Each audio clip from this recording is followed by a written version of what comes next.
Hello students, welcome back to our YouTube channel Devgyan. आप लोग के लिए इनकम फ्रॉम हाउस प्रॉपर्टी से रिलेटेड प्रीवियस वीडियो बनाए थे और आज भी आप लोगों को इनकम फ्रॉम हाउस प्रॉपर्टी ही पढ़ाएंगे। प्रीवियस वीडियो में आप लोगों को इनकम फ्रॉम हाउस प्रॉपर्टी का पूरा कॉन्सेप्ट डिटेल्स में बताए हैं और आप लोगों के लिए सुविधा के लिए पीडीएफ भी डाले हैं, वहाँ पे आपको थ्योरी मिल जाएगा।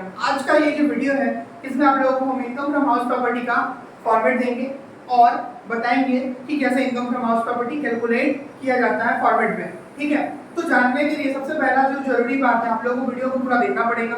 आप लोगों को पूरा पीडीएफ में ये फॉर्मेट मिल जाएगा, डाउनलोड कर लेना आप लोग इस वीडियो के डिस्क्रिप्शन में। ठीक है, और साथ ही साथ आप लोगों को पता चल जाएगा कि कैसे आप लोग इनकम फ्रॉम हाउस प्रॉपर्टी निकाल सकते हो। ये सबसे इजी मेथड होगा, आप लोगों को बता रहे हैं हम इजी तरीके से, जिससे आप लोग क्या कर सको, इनकम फ्रॉम हाउस प्रॉपर्टी को निकाल सको। ये आप लोग यदि ग्रेजुएशन कर रहे हो तो भी आपको काम आएगा, आप यदि क्लास 12 में हो तो भी आप लोगों को ये क्या करेगा, टैक्स में हेल्प करेगा इनकम फ्रॉम हाउस प्रॉपर्टी निकालने में। ठीक है, तो ये फॉर्मेट इस तरीके से आप लोगों को फॉर्मेट क्या कर रहे हैं, फोटो के माध्यम से बोर्ड पे शेयर कर रहे हैं। ठीक है, तो आप लोग क्या करो, फॉर्मेट को मेरे साथ समझने का कोशिश करो। ठीक है, और साथ साथ लिखना भी आप लोग अपना। ठीक है, तो सबसे पहला जो काम है हम लोग लिखेंगे computation of income from house property for the assessment year 2000। आप लोग का असेसमेंट ईयर क्या होगा पता है ना, असेसमेंट ईयर हम लोग का 24-25 होगा। ठीक है, और प्रीवियस ईयर क्या होगा आप लोगों का 23-24। ठीक, इतना समझ में आ गया, ये लिख दिए। उसके बाद पर्टिकुलर्स और दो अमाउंट कॉलम खींच लेना आप लोग। पर्टिकुलर्स और दो अमाउंट कॉलम खींचने के बाद हम लोगों को पता है कि दो तरीके का हाउस प्रॉपर्टी होता है। आप लोगों को यदि नहीं पता कितने तरीके का हाउस प्रॉपर्टी होता है, आप लोग क्या करो, प्रीवियस वीडियो इस वीडियो के डिस्क्रिप्शन के लिंक में मिल जाएगा, आप लोग डाउनलोड करके आप लोग क्या करो, देख लो। डाउनलोड मत करना, देख लेना बिल्कुल। ठीक है, उसके बाद बताते हैं कि फॉर्मेट। सबसे पहले हम लोग क्या करेंगे, लेट आउट हाउस प्रॉपर्टी को लेंगे। दो तरीके का हाउस प्रॉपर्टी होता है, एक होता है लेट आउट, दूसरा होता है सेल्फ ऑक्यूपाइड। तो लेट आउट हाउस प्रॉपर्टी का पहले हम लोग क्या करेंगे, इनकम निकालेंगे। ठीक है, तो हेडिंग दे देना, देखो दिया heading let out house property. उसके बाद लेट आउट हाउस प्रॉपर्टी के नीचे लिखा होगा gross annual value, GAV. Gross annual value के बगल में देखो नोट नंबर 1 लिखे हैं। ठीक है, नोट नंबर 1 इसलिए लिखे क्योंकि ग्रॉस एनुअल वैल्यू लोगों को क्या करना पड़ता है, निकालना पड़ता है। ठीक है, क्या करना पड़ता है हम लोगों को, ग्रॉस एनुअल वैल्यू निकालना पड़ता है। ये ग्रॉस एनुअल वैल्यू निकलेगा कैसे सर, तो ये ग्रॉस एनुअल वैल्यू आप लोगों को फिर इसके बाद वाला नेक्स्ट जो वीडियो बनाएंगे उसमें आप लोगों को ग्रॉस एनुअल वैल्यू 4 कंडीशन में निकालना सिखाएंगे। ठीक है, तो आप लोग क्या करो, वीडियोस देखते रहो रेगुलर बेसिस पे, आप लोगों को क्या मिल जाएगा, पूरा पूरा income from house property clear हो जाएगा। तो देखो यहाँ पर ग्रॉस एनुअल वैल्यू हम लोग निकालेंगे इसके बाद वाले वीडियो में, लेकिन सुन लो ग्रॉस एनुअल वैल्यू उससे हम लोग लेस करेंगे, less municipal tax paid by the owner, उसको माइनस करेंगे। Municipal tax paid by the owner, मान लो म्युनिसिपल टैक्स कौन पेड करेगा, टेनेंट, तो उसको नहीं लेंगे। पर प्रीवियस ईयर, किस ईयर का होना चाहिए, प्रीवियस ईयर का। मान लीजिए एरिया होगा किसी ईयर का, तो उसको हम लोग क्या करेंगे, यहाँ पे नहीं माइनस करेंगे। ठीक, उसके बाद less cost of special amenities, इसी तरीके का वाटर टैक्स हो गया, उसके बाद सेवरेज हो गया, लाइटिंग चार्जेस हो गया, लिफ्ट मेंटेनेंस चार्जेस हो गया, ये सब क्या करेंगे हम लोग, सब कुछ को लेस कर देते हैं। ठीक है, ये सब को लेस करने के बाद आएगा आप लोगों का net annual value. Gross annual value से ये दो आइटम को क्या करो आप लोग, माइनस कर दोगे तो क्या जाएगा आप लोगों का नेट एनुअल वैल्यू। अब म्युनिसिपल टैक्स का जो आप लोगों का परसेंटेज ना क्वेश्चन में दिया रहता है। ठीक है, परसेंटेज दिया रहेगा, ग्रॉस एनुअल वैल्यू निकालोगे उसके ऊपर परसेंटेज चार्ज कर दोगे, निकल जाएगा। ठीक है, इसके साथ आप आ जाओ, नेट एनुअल वैल्यू आप लोगों का आ गया। नेट एनुअल वैल्यू से क्या करोगे, लेस डिडक्शन अंडर सेक्शन 24। तो ये एज पर फॉर्मेट दो तरीके का डिडक्शन देते हैं। सेक्शन 24 ए में दोगे आप लोग नंबर 1 स्टैंडर्ड डिडक्शन। तो ये स्टैंडर्ड डिडक्शन क्या होता है, स्टैंडर्ड डिडक्शन हम लोग डिस्कस करेंगे फर्दर। ठीक है, पहले आप लोग सुन लो, स्टैंडर्ड डिडक्शन 30% क्या करते हैं हम लोग, चार्ज करते हैं। किसके ऊपर चार्ज करते हैं, नेट एनुअल वैल्यू के ऊपर। तो नेट एनुअल वैल्यू निकाले हो, ऊपर देखे हो, ऊपर देखो नेट एनुअल वैल्यू निकाले हो, उसका 30% दे दो। ठीक है, उसके साथ नेक्स्ट नंबर डिडक्शन है सेक्शन 24 बी में इंटरेस्ट ऑन बोरोड कैपिटल। तो ये इंटरेस्ट ऑन बोरोड कैपिटल आपको क्या रहेगा, क्वेश्चन में दे दिया जाएगा। ठीक है, उसको क्या करोगे, माइनस कर दोगे। तो ये दो को डिडक्शन को नेट एनुअल वैल्यू से माइनस करोगे तो आप लोगों का आ जाएगा income from let out house property. आपका क्या आ जाएगा, income from let out house property. इसके बाद वाला जो होगा काम वो हम लोग करेंगे सेल्फ ऑक्यूपाइड का। तो सेल्फ ऑक्यूपाइड हाउस प्रॉपर्टी में आप लोग जीएबी नहीं निकालोगे, क्योंकि सेल्फ ऑक्यूपाइड हाउस प्रॉपर्टी का सारा कंडीशन सेम दिया रहेगा आप लोगों को, annual rent, fair rent, standard rent सब दिया रहेगा, लेकिन हम लोग नहीं निकालेंगे। तो इसीलिए वहां पे लिखे हैं हम क्या, ग्रॉस एनुअल वैल्यू और नेट एनुअल वैल्यू दोनों को अंडर सेक्शन 23 सबसेक्शन 2 ए में क्या लिखे हैं, नीड, तो उसका हम लोग क्या करते हैं, नहीं निकालते हैं, ग्रॉस एनुअल वैल्यू नहीं निकालोगे, ठीक है। सिर्फ इससे क्या करोगे, लेस करोगे डिडक्शन अंडर सेक्शन 24B में, क्या है वहां पे डिडक्शन अंडर सेक्शन 24B में देखोगे आप लोग इंटरेस्ट ऑन बोरोड कैपिटल, उसको क्या करेंगे हम लोग, माइनस कर देंगे। तो इससे माइनस करके देखोगे ये अमाउंट ऑब्वियसली माइनस में आएगा, ठीक है। उसको क्या करोगे, ऊपर वाले इनकम के साथ, लेट आउट हाउस प्रॉपर्टी के इनकम के साथ क्या करोगे, इसको माइनस कर दोगे, तो आ जाएगा आपका इनकम फ्रॉम हाउस प्रॉपर्टी। तो इस तरीके से आप लोगों को ये फॉर्मेट उम्मीद करते हैं कि समझ में आ गया होगा। अब आ जाइए इनकम फ्रॉम हाउस प्रॉपर्टी का ये फॉर्मेट समझ में आ गया।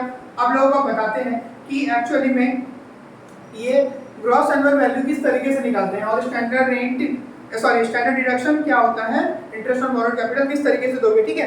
तो आपको ये पूरा का पूरा पीडीएफ आप लोगों को हम क्या करेंगे, प्रोवाइड कर देंगे। आप लोग क्या करोगे, पीडीएफ डिस्क्रिप्शन में जाकर के डाउनलोड करके रख लेना, अपने कॉपी में लिख लेना, तो आप लोगों को क्या हो जाएगा, पूरा का पूरा तरीके से deduction under section 24 standard deduction के बारे में बताते हैं।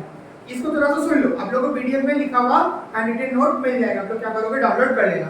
देखिए 30% of net annual value will be allowed as deduction irrespective of the expenses incurred by the owner. No deduction is allowed for the actual expenses like repair charges, ground rent, fire insurance premium, land revenue etc.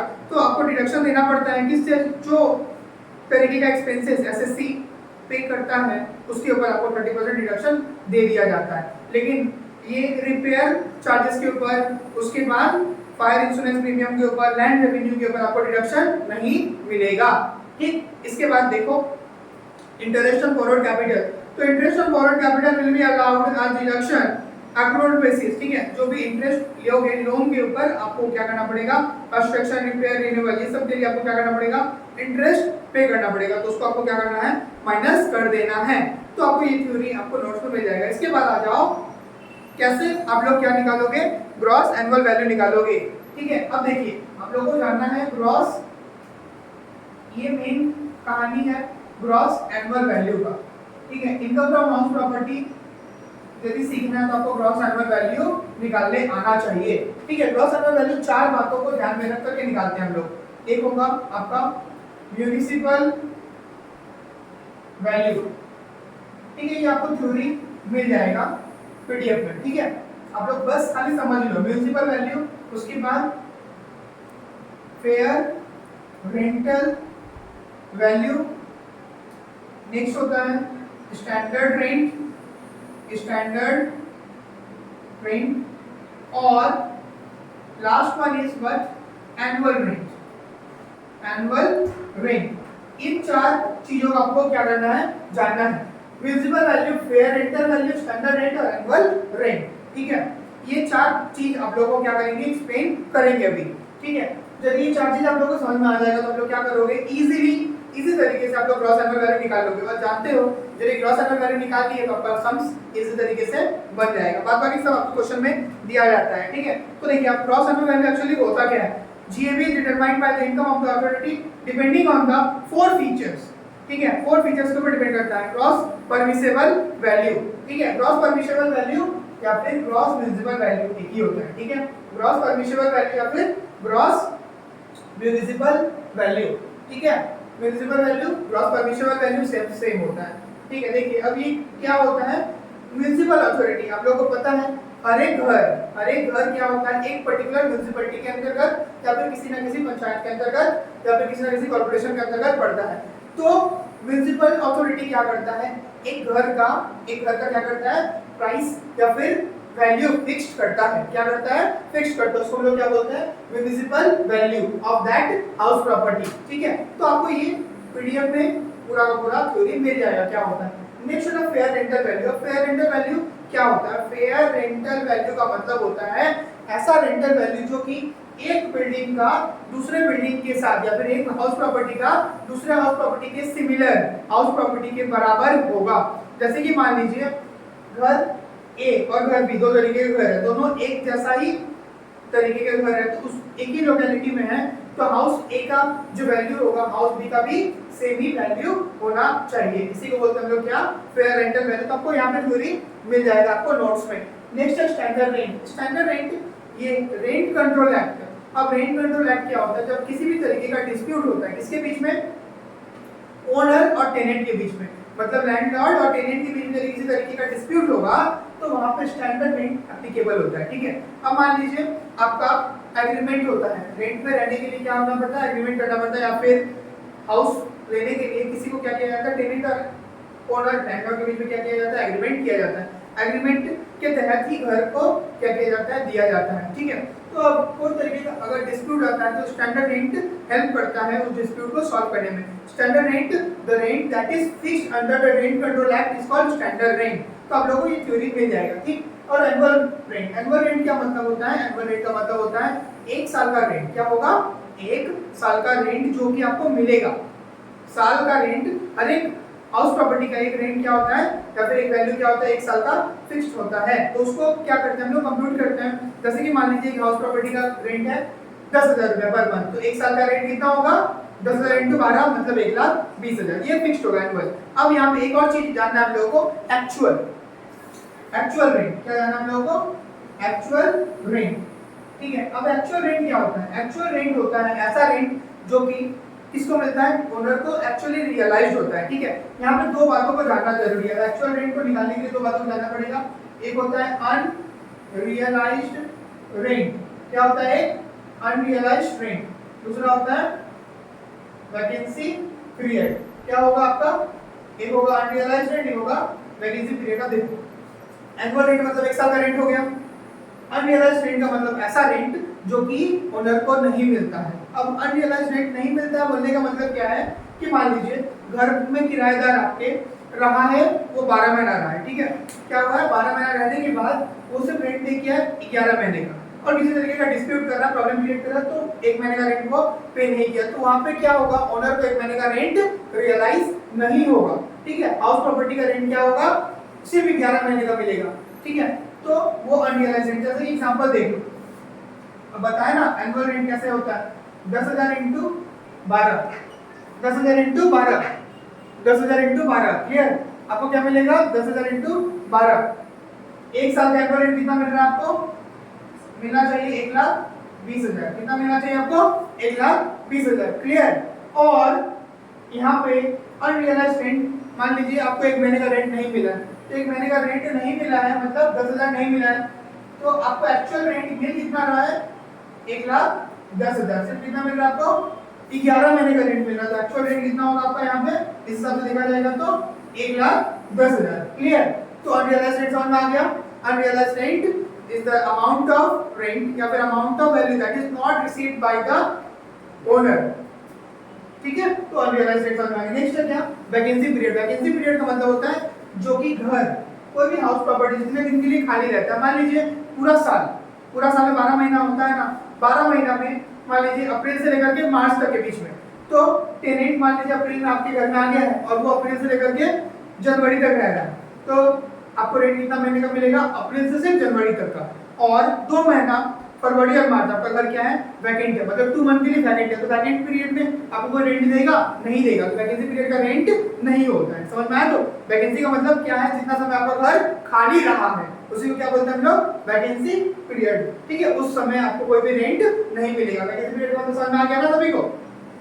तो उम्मीद करते हैं इस video में आप लोगों को क्या होगा, कंप्यूटेशन करना फॉर्मेट समझ में आ गया होगा, फॉर्मेट बता दिया आप लोगों को, और ये 4 चीज आप लोगों को बताए हैं, आप लोगों को समझ में आ गया होगा। आप लोगों के लिए क्या करेंगे, फॉर्मेट और ये 4 चीज का कॉन्सेप्ट आपको पीडीएफ में दे दिया जा रहा है डिस्क्रिप्शन में। आप लोग क्या करो, डिस्क्रिप्शन में जाकर के सारा चीज नोट्स देख लो, ठीक है। और चैनल पे नए हो, चैनल को लाइक शेयर सब्सक्राइब करना बिल्कुल ना भूलें। ज़्यादा से ज़्यादा लोगों तक आप लोग क्या करें, वीडियो को शेयर करें। उम्मीद करते हैं कि आप लोगों को ये वीडियो अच्छा लगा होगा। आप लोग क्या करें, ज़्यादा से ज़्यादा लाइक करें, तो क्या मिलेगा, मोटिवेशन। और आपके मोटिवेशन से क्या होगा, लगेगा कि नहीं हम किसी तरीके से अच्छे तरीके से पढ़ा पा रहे हैं।